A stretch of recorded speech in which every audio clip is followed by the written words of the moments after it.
எல்லாருக்கும் ஹாய் அஸ்ஸலாமு அலைக்கும். பெரும்பாலான விமனும் ஒர்க்குக்கு போயிட்டு இருக்கக்கூடிய இந்த பிஸி வேர்ல்டில் இந்த இஞ்சி பூண்டு தோல் எடுத்து அதை கட் பண்ணி அப்புறம் பேஸ்ட் பண்ணி குக்கிங்க்கு யூஸ் பண்ணுறது கொஞ்சம் ஹெக்டிக்கான ஒர்க் தான் இல்லை. அதுக்கான சொல்யூஷன் தான் ஜிஞ்சர் கார்லிக் பவுடர். இது எப்படி செய்கிறதுன்றது தான் இந்த வீடியோவில் நான் உங்களுக்கு சொல்ல போகிறேன். அண்ட் இந்த ஜிஞ்சர் கார்லிக் பவுடர் நாங்கள் வீட்லேயே செஞ்சு சேல் பண்ணுறோம். உங்களுக்கு வேணும்னா நான் கொடுத்துருக்க நம்பருக்கு கால் பண்ணி நீங்கள் ஆர்டர் பண்ணலாம்.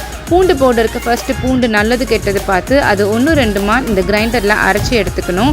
ஸோ அரைச்சதுக்கப்புறமாட்டு அது இந்த மாதிரி இருக்கும். இது ஒரு சைடு இருக்கும் போதே இஞ்சியையும் நாங்கள் நல்லா தோல் எடுத்து தண்ணியில் நல்லா க்ளீன் பண்ணிவிட்டு அதுக்கப்புறமா அதை ஸ்லைஸ் பண்ணிப்போம்.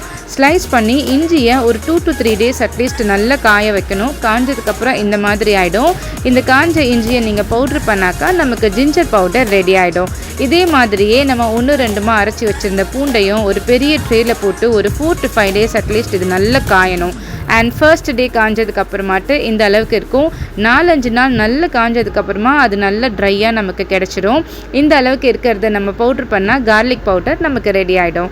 அண்ட் இந்த ஜிஞ்சர் கார்லிக் பவுடர் ரேட்டு வந்து கம்பேரிட்டிவ்லி கொஞ்சம் ஹையாக தான் இருக்கும். பிகாஸ் நம்ம 1 kg ஜிஞ்சர் ஆர் கார்லிக் எடுத்தோம்னா அதே அளவுக்கு நமக்கு கிடைக்காது. அதை விட கம்மியாக தான் நமக்கு பவுட்ரு கிடைக்கும். அதனால தான் இந்த ரேட் டிஃப்ரென்ஸ். அண்ட் இதை நீங்கள் வந்து கன்சப்ஷனும் நமக்கு கம்மியாக தான் ஆகும். 1 teaspoon ginger garlic paste use பண்ணுற இடத்துல ஒரு 1/4 or 1/4 teaspoon நீங்கள் பவுட்ரு யூஸ் பண்ணாலே போதுமானதாக இருக்கும். ஸோ இந்த வீடியோ உங்களுக்கு பிடிச்சிருந்துச்சுன்னா எங்கள் சேனலை சப்ஸ்கிரைப் பண்ணுங்கள் அண்ட் இந்த வீடியோக்கு ஒரு லைக் கொடுங்க. தேங்க்யூ.